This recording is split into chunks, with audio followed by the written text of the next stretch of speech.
Hello, and welcome back to Buzby Gaming. I'm Tony, and today we are going to play a game that literally scarred me as a child. I'm talking, of course, about Splatterhouse 3. This game is on the Sega Genesis, and for very obvious reasons. I haven't played this game in a while. I'm still trying to remember the pattern to get to your girlfriend in the beginning. And it's like a very cheap time limit. I just remember that I think it's like 5 or 6 minutes. And if you don't get there, she is like ripped apart and shit. So, yeah, this game is gory as shit. If you're trying to introduce your kid to a Sega game, this one ain't the one to introduce them to. I remember watching my brother play this, and I just got a cramp in my leg. Okay, there it is. Yeah, Jennifer. Oh, shit, I got a cramp. Fuck. Oh, man, I gotta play this game with a cramp now. Great. But I remember watching my brother play this, and I was like, man, there's really, like, Evil Dead-looking creatures, and a lot of them are kind of, like, inspired by that. There's also, like, some xenomorph-looking guys that'll show up here probably before I get to her, but the creepiest thing, and the one thing I really want to get to, regardless of whether or not I saved the girlfriend Jennifer in here, is there's a scene, I can't remember what, they're the xenomorph looking guys, let's talk about, but there's a scene in here where there's a teddy bear that like mutates and shit, and that for some reason is the one thing that really like sticks with me with this game. It's not really like really much else. I mean, like the girlfriend dying if you don't make it in time, and that fucking mutated, creepy teddy bear. These are the more xenomorph looking color ones. But those are the two things mainly that stick out to me. That and the main character looks like a roided out Jason. And I got my power up so I can get even more roided out. But it's kind of cheap though, in that like typical arcade fashion, most hits from the enemies like drop you in like 2 or 3 hits. I do have some Game Genie on. I'm not totally invincible. I still can lose health and lose lives and things like that. But one thing why I did that is because I want to try and make it to the girlfriend Jennifer before that timer runs out. But like I was saying, it's kind of cheap because not only do you have to get to her, but you have to beat the boss in 6 minutes. And I haven't played this game probably about a good 15-20 years, so I don't know if I'm actually gonna beat the boss in time or not. So it's either gonna be a triumph victory or it's gonna be a crushing defeat as your woman gets like ripped apart and eaten. And I remember like the den of this creature is like really gross. Okay, yeah, I was going the right way. I just gotta double check because I do mess up and go down the wrong door sometimes. I don't know if there's any advantage to going through the like entire first floor. Like there's like special upgrades or anything like that. I don't think there is.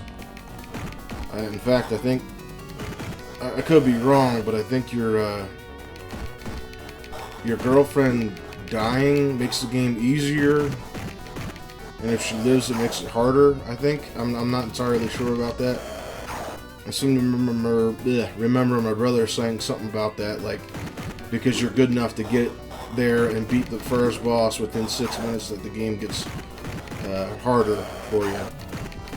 But I don't know, that could be just like one of those 90's rumors that we all shared when we were kids.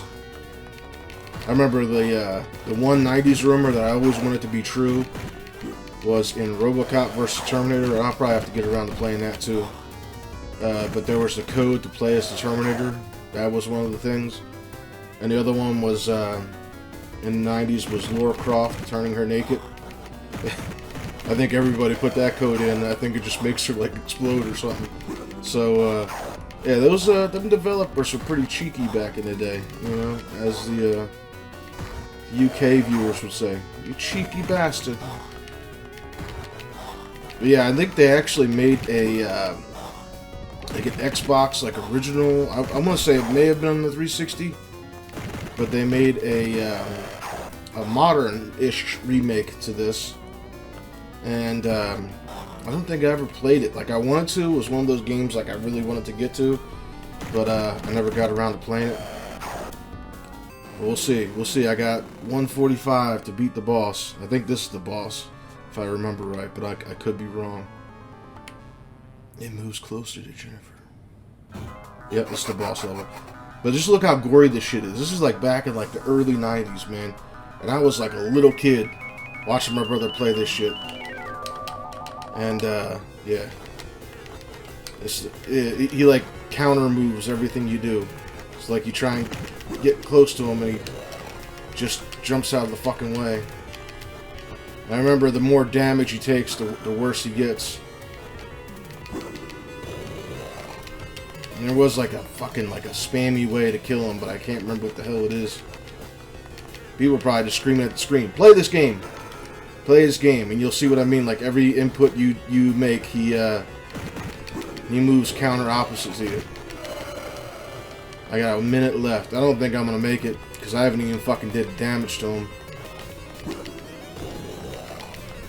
Yeah, that's one of the cheeky ways is to kick him, but every hit knocks you on your ass and you take forever to get up.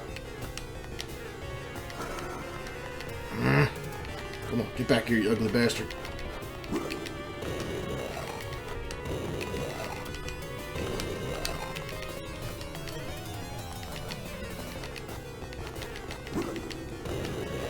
"27 seconds. 27 seconds. Can I do it? 22. Yeah, I don't think I'm gonna make it. Sorry, Jennifer.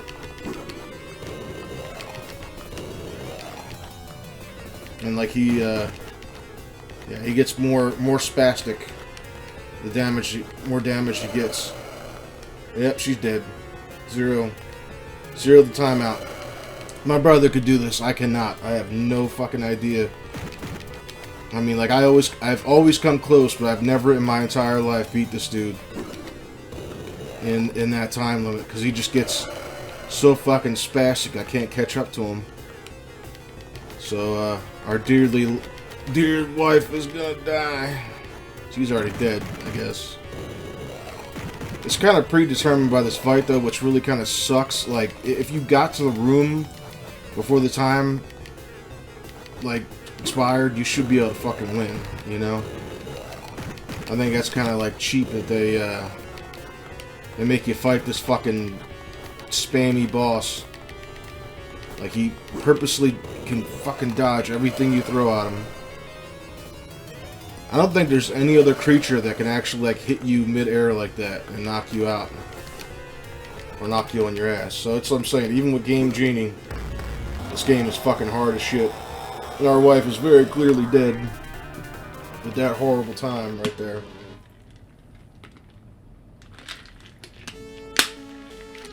Sad music.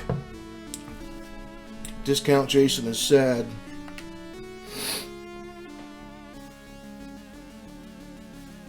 He's killed her. Use your rage against him. Rather use my fist. Rick climbs the stairs of the second floor, his rage growing with each step. But yeah, I just remember this game. This game before, like the game probably from the 90s that gave me the most nightmares was Resident Evil 1. That was probably the game, and this is very Resident Evil-esque. It's like if Resident Evil and Evil Dead made a game together, this is what it would be. But yeah, Resident Evil gave me some like really fucked up nightmares because at the time, I'm talking about the very first Resident Evil on the PlayStation. That was like the most realistic game I've like ever seen at that time. And we're not gonna play through the entire game here. I'll probably just play to the point where I fight that bear, that really fucking creepy bear, and then we'll call that a video. But yeah, Resident Evil 1. That's another game I gotta fucking I gotta play. Like that, it wasn't even like the gameplay that got me. I mean, the dog, like, jumping through the window of the hall that looks suspiciously like this one. That, I think, made everybody jump, and that was just a jump scare. But what really messed me up as a kid was the little FMV in the beginning. And it was like talking about how people were found and victims were apparently eaten by a group of about 10 people or whatever. And, you know, they were like breaking in windows and shit in the middle of the night. And it was really messed up because I had like a big like pane of glass in my room, and like when the air conditioner or the heat or whatever blew, the curtains were like these hard plastic long curtains, and they would like bounce against the window, and it made it sound like someone's tapping on the glass. And I was like always thinking like, oh man, it's zombies out there and they're gonna get me. It really kind of fucked me up a lot. It wasn't until probably around the time Resident Evil 2 came out that I realized how silly I was being. You know, because I was just a little kid. I was probably like, shit, I would say probably when the first Resident Evil game came out, I was like 10 or under. I mean, my brother got it. It was like the first, I want to say the first PlayStation game that he bought was Resident Evil 1. And, yeah, I think that was like 1996 or something. I was born in 88, so yeah, I was under 10 years old when that first game came out. Man, that scared the shit out of me. And like the other part of the opening FMV with the dogs and shit, man, like that was really cool, like puppet or whatever that they use. And it was freaky looking. And it makes me want to play Resident Evil now. Alright, so I gotta go all the way down to the left, and then down, and then all the way to the right. Alright.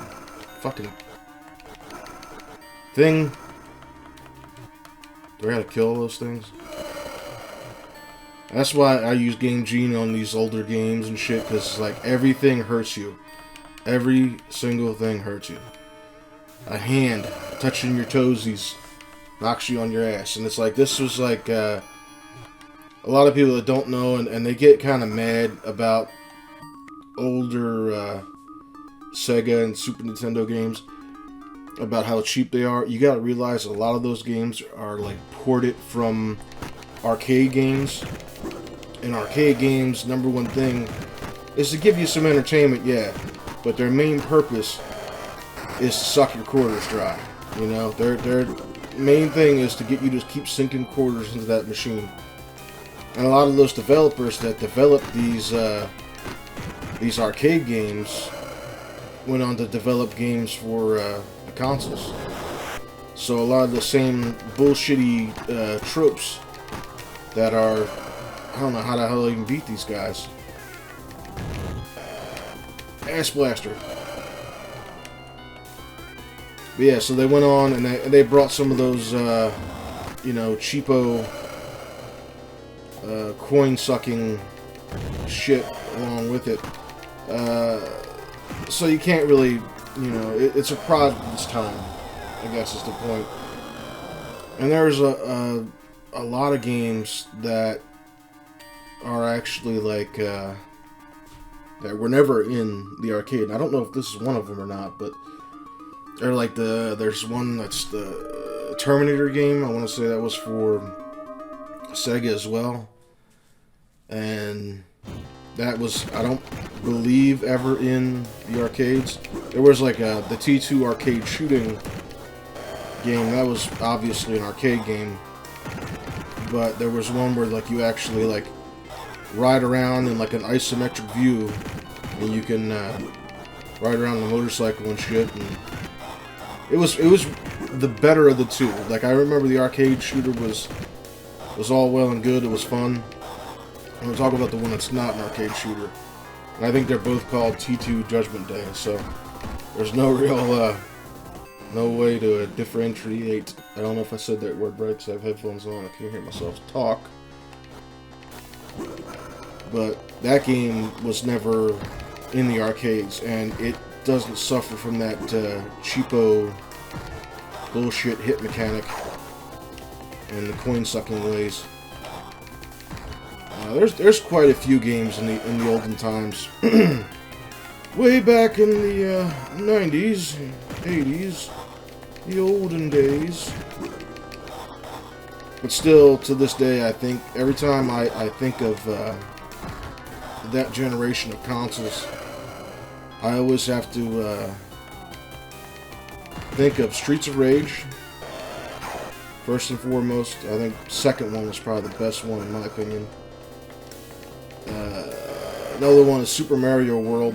That was probably the one for the Super Nintendo. That and what was the other one called? Link's Awakening or Link's something. I can't think at the very moment right now. Shut up. It was the one where Link had purple hair or pink hair. And my wife's calling right now. Son of a bitch. Hopefully that's not fucking up the record. Back to playing. So my fiance was calling me. It's like she waits till I'm recording. Like usually she's in bed by, 7, 8 o'clock, but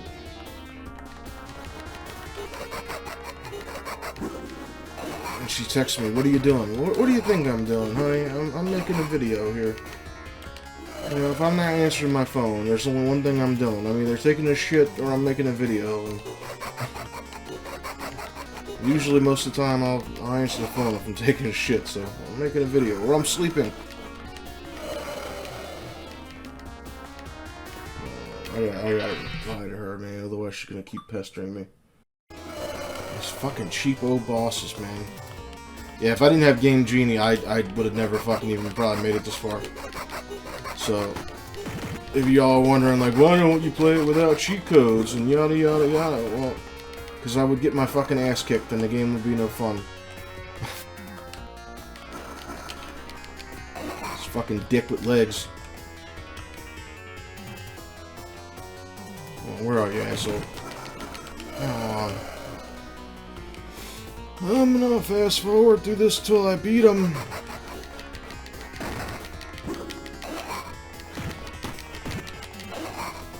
Maggot head.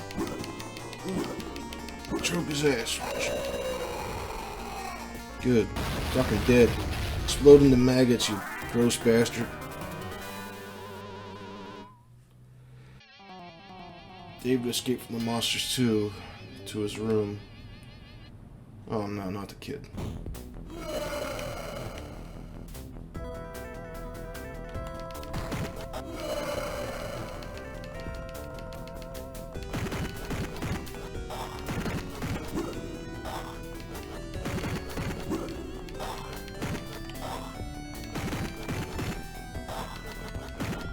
And see, there is like a Game Genie cheat for like more time to stop the timer.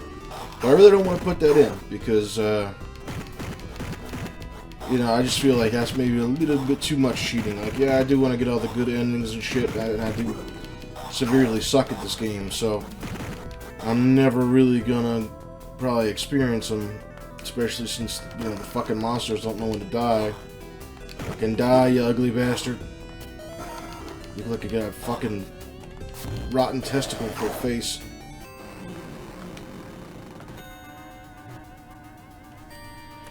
Well, yeah, now it's the son's life that's on the line, and I'm pretty sure I'm probably not gonna fucking make it to him either, which is really messed up. Because I really hate seeing kids get hurt, even in video games that are 16-bit.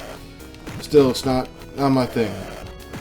Like movies that like everybody has a thing that kind of makes them cringe. You know what I mean? Like some people don't like snakes, some people have fear of spiders.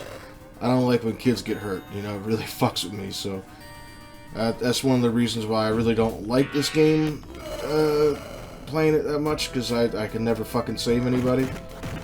And it doesn't really make me feel very heroic. And like I said, I could put a fucking cheat code in, but I mean, it's obviously in there, so it's possible.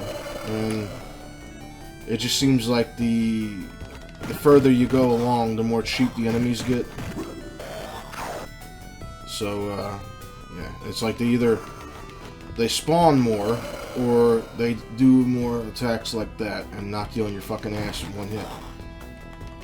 It's like I'm supposed to be the hero, the ass kicker of this nightmare.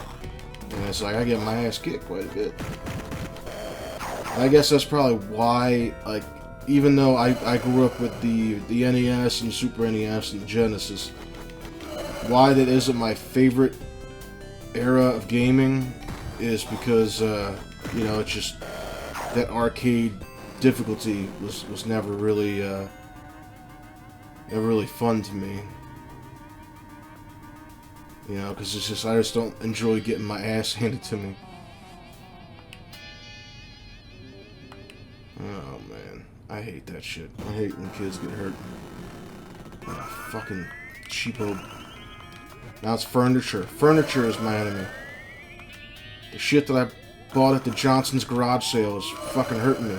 See, it's the cheap shit I hate. Dude, a book hit you in the toe. I can't even walk forward. Dude, come on. Go. Can I get off this screen, please? Look at this shit, dude. Are you kidding me?